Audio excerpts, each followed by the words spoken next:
Hello students, welcome to BA149 Module 4. Let's talk about machine translation. In this module we're going to cover machine translation, the facts, the myths, and some of the concerns out there. People feel that they're being replaced or might be replaced, or that the translation industry is in decline because of all the machine translation, AI, and all that. So let's take a look at what's happening. Automation has replaced many jobs, and this is not new. This has been happening for centuries. And while it has replaced many traditional jobs, automation has also offered significant benefits to people who are adapting to these changes. And those who are able to embrace and leverage new technologies often found new opportunities, enhanced productivity, and even higher wages in these emerging roles. For example, let's go to the Industrial Revolution and textile manufacturing. In the 18th century, the Industrial Revolution brought machines like the spinning jenny, water frame, and the power loom to the textile industry. And these inventions automated the weaving and spinning processes, drastically reducing the need for manual labor in textile production. So many textile jobs were replaced, but those who adapted to using these machines learned new skills or became machinists or technicians, benefiting from stable factory-based employment. And then the workers were able to manage, maintain, and optimize the machines, found themselves in demand, and often enjoyed better working conditions and higher pay than the piece rate wages of hand loom weavers. So the Industrial Revolution created a demand for skilled factory workers, leading to the rise of a more organized and skilled workforce. This also allowed for the growth of the middle class and access to consumer goods at lower prices. Farming in the beginning was done manually. In the early 20th century, then tractors and other mechanized farming equipment automated many aspects of agriculture, significantly reducing the need for manual farm labor. And by the mid-century, innovations like the combine harvester further increased productivity. And although many farm hands lost their jobs, those who learned to operate, maintain, and repair these machines were indispensable. And as fewer workers were required for basic farming tasks, opportunities opened in related sectors, such as food processing, transport, and agrobusiness. So those who adapted to the mechanized farming were often able to run larger farms with greater yields, benefiting from increased production and profits. These farms became more efficient, people migrated to the cities where they found new job opportunities in manufacturing and services, fueling economic growth. Finally, another example is automated telephone switchboards. In the 1920s and the 1930s, the development of automated telephone switchboards began to replace the need for human operators to manually connect the calls. By the 1970s, the job of a telephone operator was pretty much obsolete. Many telephone workers lost their jobs, but those who pivoted the roles in telecommunication technology, repair, and support services found new opportunities. Some operators leveraged their customer service skills to find work in other service industries, which were rapidly expanding during the mid-20th century. The automation of switchboards helped pave the way for telecommunications innovations, ultimately allowing workers in the industry to focus on more complex tasks.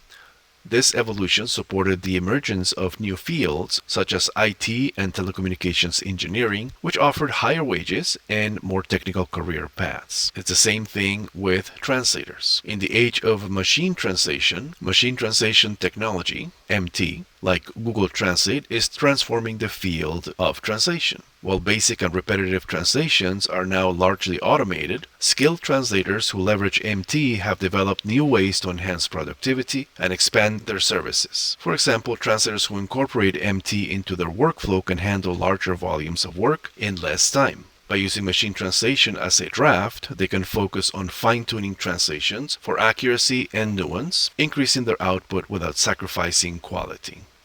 And the rise of machine translation has created a demand for post-editors who refine machine translation to ensure clarity, cultural accuracy, and readability. This specialization allows translators to add unique value, turning basic translations into polished professional documents. Post-editing can often pay higher wages than traditional translation because of the skills required to balance machine-generated content and human quality. And translators who adapt by offering multilingual content strategy operations and transcreation, creative translation, or machine translation consulting can expand their service offerings, these roles rely on understanding both linguistic expertise and technology positioning, adaptable translators, as critical to global communication strategies in an increasingly connected world. So when you adapt to the new technologies, you don't have to be afraid of machine translation.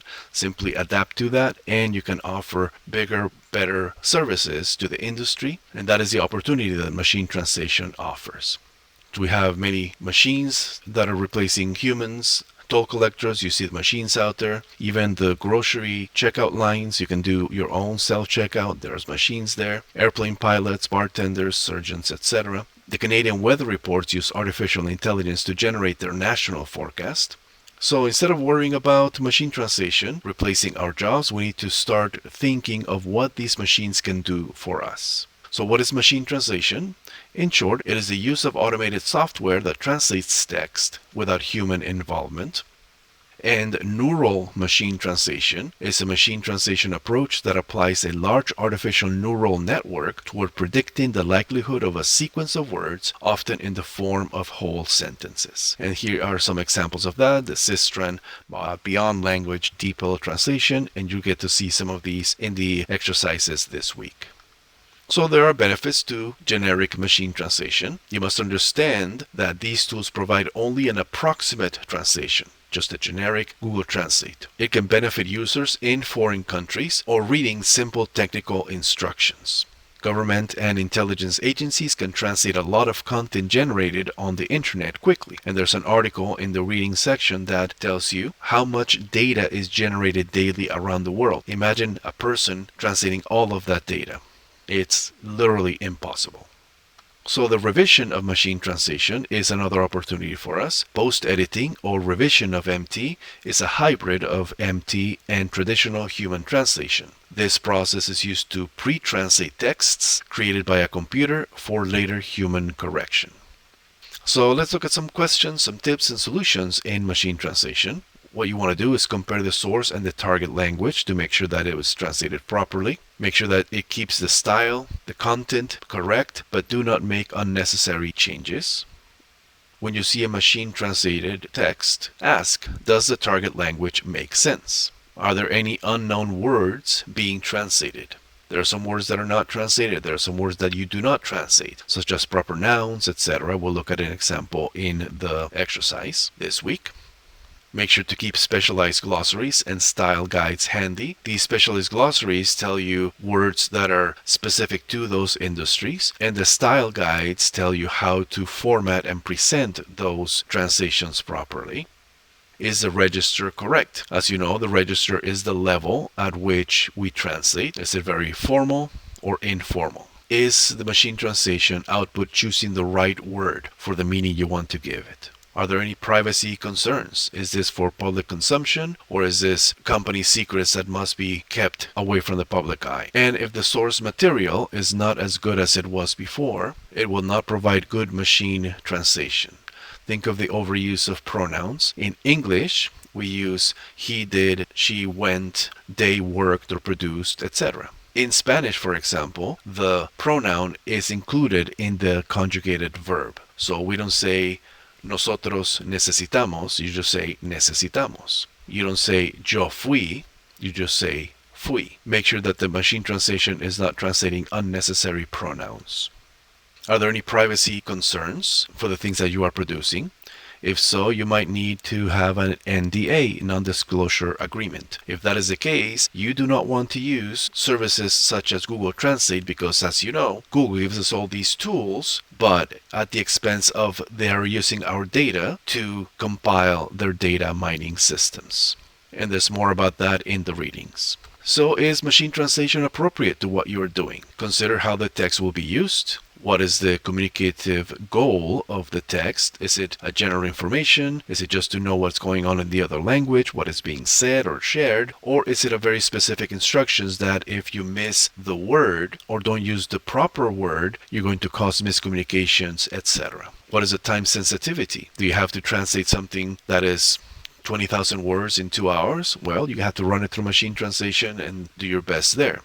What is the volume? Same thing. How many words do you have to translate? Is it something that is perishable? Is it just a quick message of what's happening tomorrow or next week, an announcement of sorts? Or is it a book that is going to be used in perpetuity? Again, transient material. What are the audience characteristics? Who are you writing for? And what about the value? Is it content of low value, or is it something that needs to be treasured and used appropriately? So machine translation and the future, we linguists and translation professionals are needed more than ever because data collection or curation is a growing field. There's a lot of data being produced, but how it's being used is a matter of our studies right here. So you can stay a translator, and that's perfectly fine. Or you can be a machine learning supervisor. You can be a trainer into this, or you can be an evaluator of translations from machine translation, and that opens up greater opportunities for you in the future. And that's it for Module 4. Go ahead and continue with the rest of the module and have an awesome week.